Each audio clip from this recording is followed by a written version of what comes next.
Section 1. Sarah, I've heard that you want to move into a homestay family. Is that correct? Yes, that's right. I've been staying with my aunt, and now my cousin is arriving from Singapore, and my aunt needs the room for him. Oh, that's bad luck. Well, I'll need to get some particulars first. Sarah, what's your full name? Sarah Lim, and that's Sarah without the H at the end. How old are you, Sarah? 23, only just.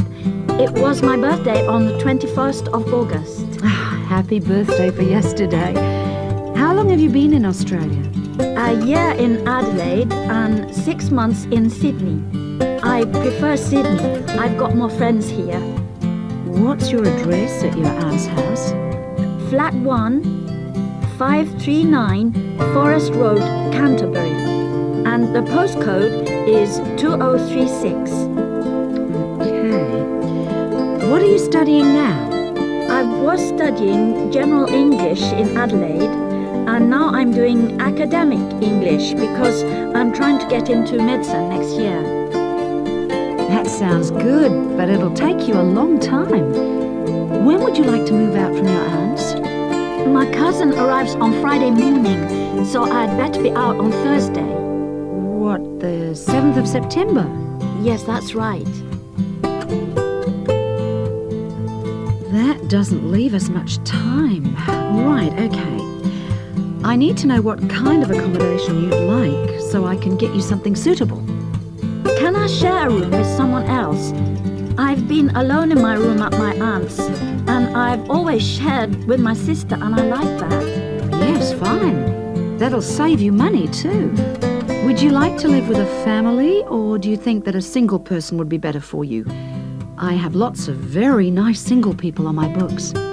Do you have any women living alone, retired women? Yes, I have quite a few whose children have grown up and left home.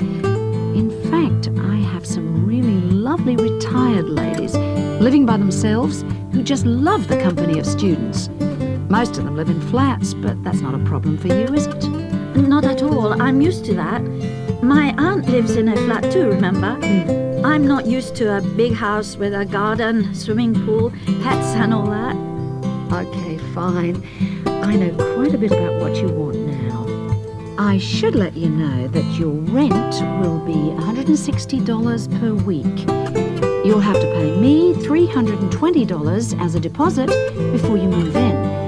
The deposit is as insurance in case you break something. You'll need to pay monthly to me by cash or check, I don't mind. You don't need to pay for gas, electricity or water, but you will need to pay your proportion of the phone bill. Most families do that on an honour system, but you'll have to wait and see. Have you got any more questions for me? When will you know where I can go? I'll work on it now. So come and see me tomorrow, and I should have some news for you then. Thanks a lot. Goodbye. See you tomorrow. After lunch will be better for me.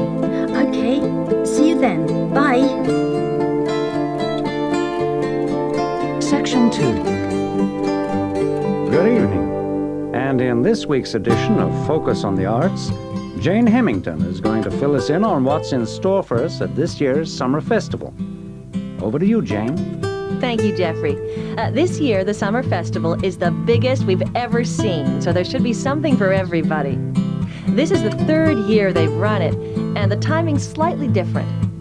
For the last couple of years, it's been around the 5th to 17th, but this year, they wanted to allow everyone enough time to recover from the 1st of January celebrations, and they've put it at the end of the month. The program has sensational theater, dance, and also a large number of art exhibitions. But the thing the festival is most famous for is its great street music. For today's report, though, Jeffrey, I'm looking at some of the theatrical events that you might like to see. In particular, at this year's theme, circuses. I'm going to tell you about 2 circus performances, but there are plenty of others in the program. I've chosen these because they represent distinct movements within circus performance. The first is the Circus Romano from Italy. As As this is a traveling circus, it follows a long tradition by performing in a marquee, which is really like a canvas portable building, usually put up in a green space or car park rather than in a theater or stadium. In spite of this, Circus Romano isn't at all like the traditional circuses I grew up with. There are no animals, just very talented clowning and acrobatic routines. The show has a lot of very funny moments, especially at the beginning. But the best part is the music and lighting. They're magical. At $45, it's very expensive anyway. It's really for adult tastes. In fact, much of it would be wasted on children, so I suggest you leave them at home. The second circus performance is Circus Electrica at the Studio Theater. The purists are suggesting that this isn't a circus at all. It's a showcase for skills in dance and magic, rather than the usual ones you expect in a circus. With only 6 performers, it's a small production which suits the venue well. The studio only seats about 200 people. For my money, it's the aerial displays which are outstanding, as well as the magical tricks, features which are missing from Circus Romano.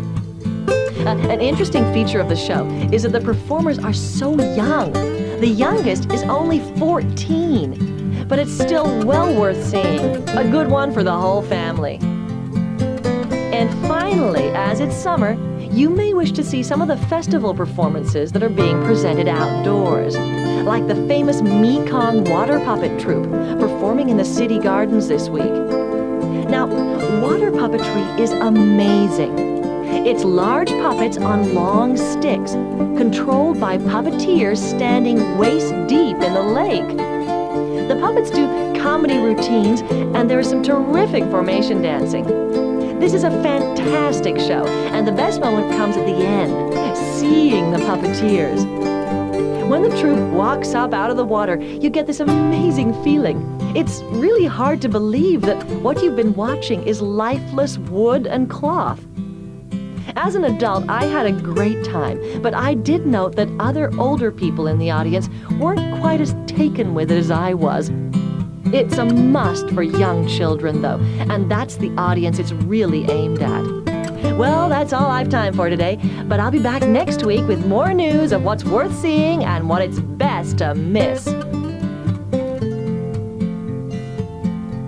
Section 3. Hello, I'm Dawn Matthews. Yes, hello. I've been referred to you because I'm inquiring about the refresher courses that you run. I'd like to find out a bit more about them. Okay. Well, we run quite a few different short courses for students who are either returning to study or studying part-time. Tell me about your situation. Well, I think that I really need some help in preparing for the coming semester, especially to build up my confidence a bit and help me study effectively because, you see, I've been out in the workforce for nearly 12 years now, so it really is a long time since I was last a student. Yes, it can seem like a long time, can't it? Well, let me start by telling you what courses we have that might suit you. Are you an undergraduate or a postgraduate, arts or sciences? Undergraduate, and I'm in the business faculty.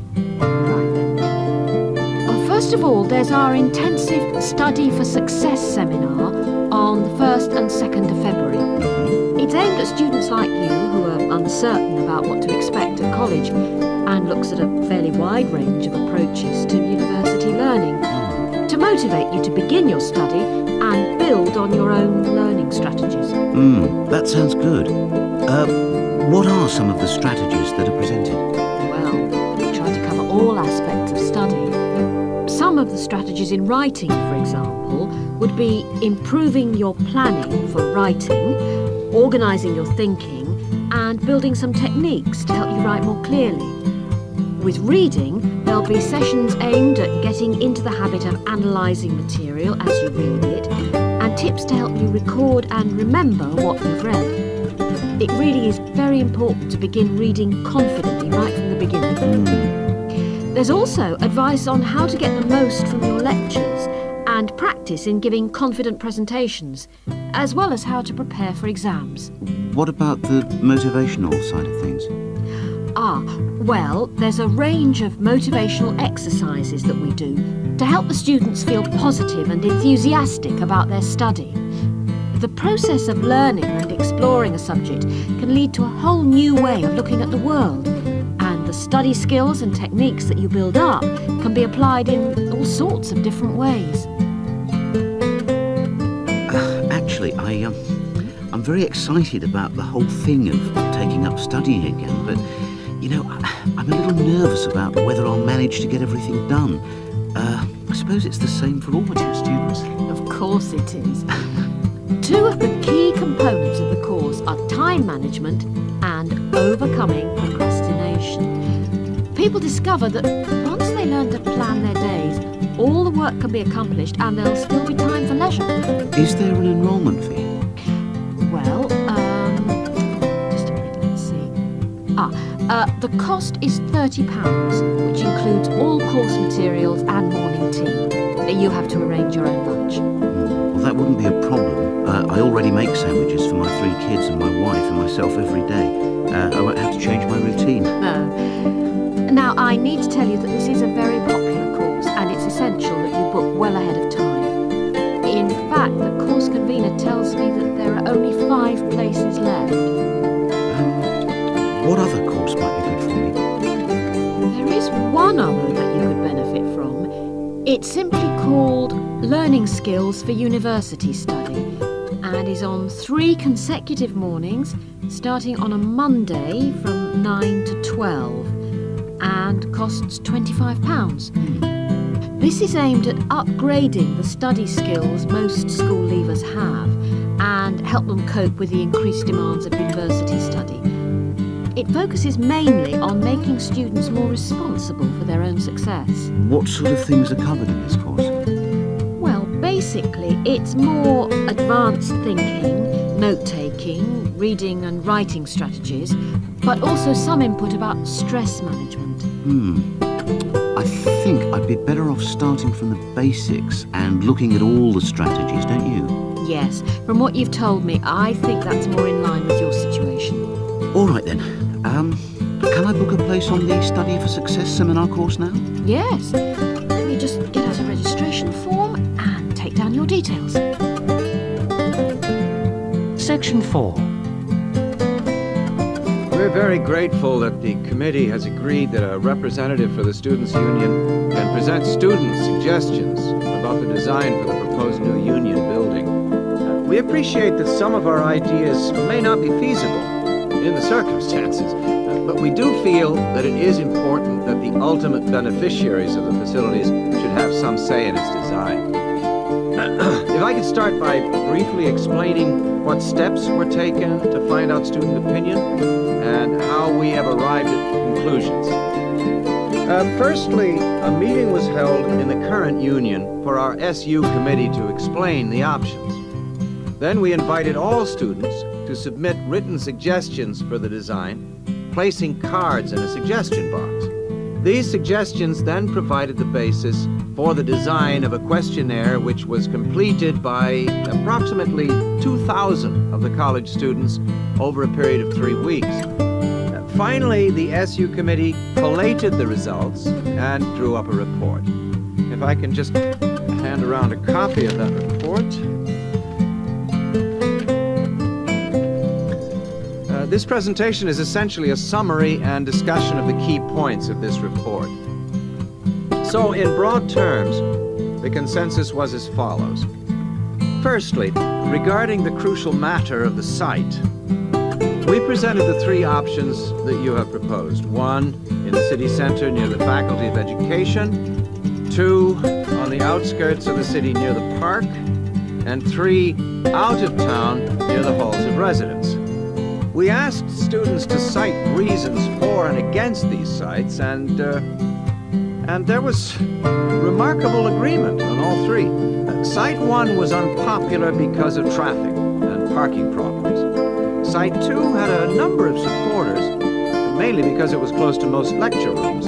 and Site 3, out of town near the halls of residence, was clearly the most popular because of access from living quarters. It was clear that the union was mainly to be used after lectures. It was also felt that the larger site would allow more room for a choice of facilities.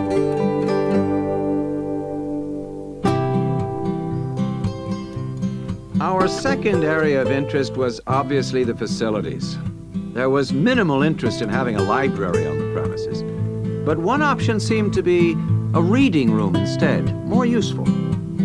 We would like the current table games room to be replaced with a small gym, and if possible, a small swimming pool. Not, of course, Olympic size. There was a large number of respondents in favor of a travel agents and insurance center.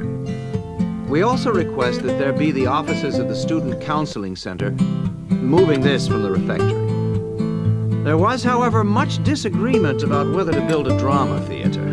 Just over 40% of the respondents were in favor, but a largish minority were strongly against it, claiming that it is elitist and a waste of funds. Essentially, the jury is out on that. Finally, given the number of unfortunate incidents in the current union over the past few months, a strong point was repeatedly made about security. The recommendations would be at least video surveillance and security personnel who would check student union cards on request. We doubt if it would be feasible to have a check at reception of all people coming in. Well, this is the summary of the views of the student population. As I say, fuller details are given in our report, but I'm happy to take any questions.